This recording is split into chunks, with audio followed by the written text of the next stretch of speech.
আমার সাফল্যের সংজ্ঞা। আজকে আমাদেরকে যে সাফল্যের সংজ্ঞা শেখানো হয়, একটা বাড়ি হলে, গাড়ি হলে, স্ট্যাটাস হলে, সুন্দরী স্ত্রী হলে, একটা সরকারি জব হলে, বিশেষ ক্যাডার হতে পারলেই সফল, তাই না? সাফল্যের সংজ্ঞা আমাদেরকে শেখানো হয়, নিজের পায়ে দাঁড়ালে সফল, এগুলো আমাদেরকে শেখানো হয়। আল্লাহ পাক কোরআনে বলছেন, ফামান যুহজিহা আনিন নার ওয়া উদখিলাল জান্নাহ ফাকাদ ফাজ। যে ব্যক্তিকে জাহান্নাম থেকে বাঁচানো হবে এবং জান্নাতে প্রবেশ করানো হবে, এই ব্যক্তি সফল। এই ব্যক্তি একজন রিক্সা চালক হতে পারে, একজন কৃষক হতে পারে, একজন মাছ চাষি হতে পারে, একজন ভ্যান চালক হতে পারে, আবার বিশ্ব নেতাও হতে পারে যদি সে তার দায়িত্ব ঠিকঠাক মতো পালন করে থাকে। আর জাহান্নামে যারা যাচ্ছে, এরা যদি পৃথিবীতে বড় অর্থনৈতিক নেতা হয়, রাষ্ট্রীয় নেতা হয়, বিশ্বের নেতা হয়, সমাজের নেতা হয়, হ্যাঁ, বিলিয়নার হয়, মিলিয়নার হয়, বড় মিলসের মালিক, ফ্যাক্টরিজের মালিক, ব্যবসার মালিক, কিন্তু জাহান্নামে গেছে, পুলসিরাত পার হতে পারে নাই, এ ব্যক্তি সফল না। জাস্ট একটা হাদিস বলে আমি সামনে যাচ্ছি। নবী সাল্লাল্লাহু আলাইহি ওয়াসাল্লাম বলেছেন যে পৃথিবীর সবচেয়ে সুখী মানুষটাকে জাহান্নামে ঢোকানো হবে এক মুহূর্তের জন্য। আল্লাহ জানেন আল্লাহ পাকের মুহূর্তের হিসাব কতটুকু, আমরা জানি না। অল্প সময়ের জন্য পৃথিবীর সবচেয়ে সুখী মানুষটাকে জাহান্নামে ঢোকানো হবে, ঢুকিয়ে বের করে আনা হবে। বলবে, তাকে বলা হবে, তুমি কি দুনিয়াতে সুখে ছিলে? দুনিয়াতে কি সুখে ছিলে তুমি? সে বলবে, আল্লাহ, সুখ কি জিনিস আমি জানি না। বলেন নাউজুবিল্লাহ। সুখ কি জিনিস আমি জানি না। আবার পৃথিবীর সবচাইতে দুঃখী মানুষটাকে আল্লাহ পাক এক মুহূর্তের জন্য জান্নাতে ঢোকাবেন, ঢুকিয়ে আবার বের করে নিয়ে আসবেন। নিয়ে এসে বলবেন, দুনিয়াতে কি কষ্টে ছিলে? সে ব্যক্তি বলবে, আল্লাহ, কষ্ট কি জিনিস আমি তো জানি না। আর কিছু বলতে হবে? একটা হাদিস যথেষ্ট। তো এটা হচ্ছে চূড়ান্ত সাফল্য। মানুষ যতটা কঠিন কল্পনা করতে পারে, কিয়ামতের মাঠ তার চেয়ে হাজারও বেশি কঠিন। মানুষ নগ্ন হয়ে উঠবে, পতঙ্গের মতো বিক্ষিপ্ত হয়ে থাকবে, সূর্য নিকটবর্তী হবে, ঘামে কারো টাকনু, কারো হাঁটু, কারো কোমর, কারো বুক, কারো কান পর্যন্ত মানুষের ঘামে ডুবে থাকবে। বিচার শুরু হচ্ছে না কেন, এই জন্যই মানুষ পেরেশান থাকবে। 50,000 বছর মানুষ দাঁড়িয়েই থাকবে কিয়ামতের মাঠে। কিয়ামতের মাঠ একদিন সমান সমান আমাদের হিসেবে 50,000 বছর। এই দিন সমস্ত উদ্ধত এবং অহংকারী, জালেম, ফাসেক, কাফের, মুশরিক, তাদেরকে আল্লাহ রাব্বুল আলামিন জাহান্নামে নিক্ষেপ করবেন। মুমিন, মুসলিম, মুহসিন, মুত্তাকি যারা ছিলেন, ইনশাআল্লাহু তাআলা আল্লাহ পাক তাদেরকে জান্নাত দান করবেন। জাহান্নামকে টেনে আনা হবে, শিকল দিয়ে ফেরেশতারা জাহান্নামকে টেনে নিয়ে আসবেন।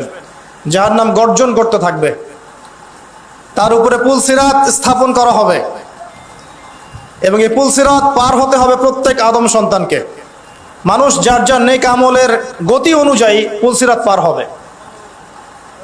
তো কিয়ামতের মাঠ নিয়ে আলাদা লেকচার দিব ইনশাআল্লাহ। শুধু এতটুকু বলছি যে মানুষ যতটুকু কল্পনা করতে পারে, কিয়ামতের মাঠ তার চেয়ে হাজার হাজার হাজার গুণ বেশি কঠিন। তবে এই কিয়ামতের মাঠেও আল্লাহ পাক 7 শ্রেণীর মানুষকে নিশ্চিন্তে রাখবেন ইনশাআল্লাহ। আর আমরা বলে রাখি, দুনিয়াতে যত কষ্টই থাকি, যদি একটা বার পুলসিরাত পার হয়ে যেতে পারি, আমি সফল। কথা বুঝতে পারছেন? দুনিয়াতে যত কষ্টই থাকি আমরা, যদি একটা বার পুলসিরাত পার হয়ে যেতে পারি, আমরা সফল। আর দুনিয়াতে যত ভালো থাকেন, বাড়ি গাড়ি, টাকা, স্ট্যাটাস, ক্ষমতা ইত্যাদি, প্রতিপত্তি, যদি একটা বার পুলসিরাতে আটকে যান আর পড়ে যান জাহান্নামের অতল তলে, আপনি শেষ, আপনি আমি শেষ। পৃথিবীর সবচেয়ে সম্পদশালী মানুষ, সবচেয়ে ক্ষমতাধর মানুষ, তাদেরকে যদি জাহান্নামে নিক্ষেপ করা হয়, তারা বলবে যে সুখ কি জিনিস আমরা সেটা জানি না। আমার কথা কি বুঝতে পারছেন? এক কথায়, আমরা যতটা কঠিন ভাবি কিয়ামতের মাঠকে, এটা আমাদের কল্পনার চেয়ে লক্ষ কোটি গুণ বেশি কঠিন। আল্লাহ পাক এই মাঠের সাফল্যটাকেই সাফল্যের বা সফলতার সংজ্ঞা বা মানদণ্ড বলেছেন। যেমন আল্লাহ পাক বলছেন সূরা আলে ইমরানের 185 নম্বর আয়াতে, বা'দা আউযু বিল্লাহি মিনাশ শাইতানির রাজিম, কুল্লু নাফসিন যায়িকাতুল মাউত। প্রত্যেকটা নফস কি করবে? মৃত্যুর স্বাদ গ্রহণ করবে। এরপর কিয়ামতের মাঠে তোমাদেরকে পূর্ণ মাত্রায় প্রতিদান দেয়া হবে। এই দিনে ফামান যুহজিহা আনিন নার ওয়া উদখিলাল জান্নাতা ফাকাদ ফাজ, কিয়ামতের মাঠে যাকে জাহান্নাম থেকে বাঁচানো হবে এবং জান্নাতে প্রবেশ করানো হবে, ফাকাদ ফাজ, এই ব্যক্তি মাত্র সফল। তো ওই কিয়ামতের মাঠে আল্লাহ পাক 7 শ্রেণীর মানুষকে স্পেশালি খাসভাবে মেহমানদারির ব্যবস্থা করবেন, তার আরশের ছায়ায় ছায়া দিবেন। তার আরশ কত বড় একটু শোনেন। আল্লাহ পাক সর্বপ্রথম সৃষ্টি করেছেন আরশে আজিম। সবার আগে আল্লাহ পাক কিন্তু মানুষকে সৃষ্টি করেন নাই, মানুষকে বহু পরে সৃষ্টি করা হয়েছে। যদিও মানুষ এখন মনে করে যে সেই সব অল ইন অল, কিন্তু মানুষকে অনেক পরে সৃষ্টি করা হয়েছে। তো প্রথমে আল্লাহ পাক সৃষ্টি করেছেন আরশে আজিম, আরশ। এই আরশের অবস্থান ছিল পানির উপরে। কানা আরশুহু আলাল মা, আল্লাহ পাক সূরা হুদের মধ্যে বলেছেন আরশটা পানির উপরে ছিল। এই আরশটা বহন করছে মাত্র 8 জন ফেরেশতা। কতজন? এই 8 জন ফেরেশতা এই আরশটাকে কিয়ামতের মাঠে টেনে নিয়ে আসবে। আরশটা কত বড় আপনাকে বোঝাচ্ছি। আরশের নিচে যে সাগর আছে, এই মহাসাগরের গভীরতা হচ্ছে 500 বছরের রাস্তা। 500 বছর চললে যতদূর যাওয়া যায় ওই সাগরের গভীরতা তত। ওই 500 বছরের পথ, এই যে সাগর, তার নিচে আছে কুরসি। ওয়াসিআ কুরসিয়ুহুস সামাওয়াতি ওয়াল আরদ, এই যে কুরসির কথা আছে না, এই কুরসি পুরো 7 আসমানকে পরিব্যাপ্ত করে রেখেছে, এই হলো কুরসি। আর এই কুরসির নিচে, কুরসির নিচে বলা যাবে না আসলে, এই কুরসির ভিতরে, এর অভ্যন্তরে আছে এই 7টা মহাবিশ্ব। যেই মহাবিশ্বের একটা মহাবিশ্বে, কোনো একটা গ্যালাক্সির, কোনো একটা সৌরজগতের, কোনো একটা গ্রহের, কোনো একটা মহাদেশের, কোনো একটা দেশের, কোনো একটা জেলার, কোনো একটা গ্রামের, কোনো একটা মসজিদে আপনি এখন বসে আছেন। বুঝতে পারছেন? বুঝেন নাই মনে হয়, মাথার উপর দিয়ে গেল। আপনার অবস্থান আমার অবস্থানটা দেখালাম মহাবিশ্বে, এত ক্ষুদ্র। তো আল্লাহর রাসূল সাল্লাল্লাহু আলাইহি ওয়াসাল্লাম বলছেন যে এই 7টা মহাবিশ্বের তুলনা হচ্ছে, 7টা আকাশের তুলনা হচ্ছে 7টা পয়সার মতো, ছোট ছোট পয়সা।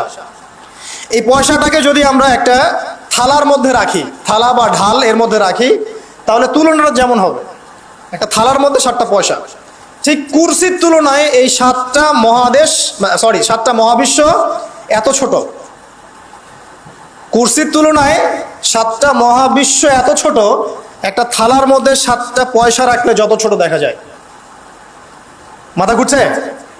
ঘোরা স্বাভাবিক।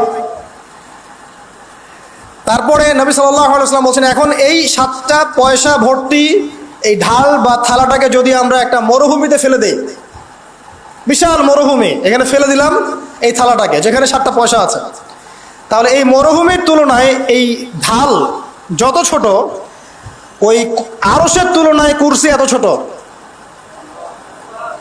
বুঝতে পারছেন? আল্লাহকে চিনতে শেখেন। এর উপরে আল্লাহ পাক তাহলে কত বড় এটা চিন্তা করেন। এখন আপনি চিন্তা করেন যে আল্লাহ পাক কত বড়। এটা আমরা বলি আল্লাহু আকবার। কি বুঝলেন? যখন আল্লাহু আকবার বলি তখন এই ফিলিংসটা আসে, এই চেতনাটা আসে যে আল্লাহ পাক এত বড়, আল্লাহু আকবার। ওই মহান আল্লাহর সামনে আপনি দাঁড়িয়ে নামাজ পড়ছেন, তার জন্য সওম রাখছেন, তার জন্য হজ করছেন, যাকাত দিচ্ছেন, তাকে স্মরণ করছেন, বলছেন সুবহানাল্লাহ, বলছেন আলহামদুলিল্লাহ, আল্লাহু আকবার, লা ইলাহা ইল্লাল্লাহ। আপনি তখন এগুলো বলছেন।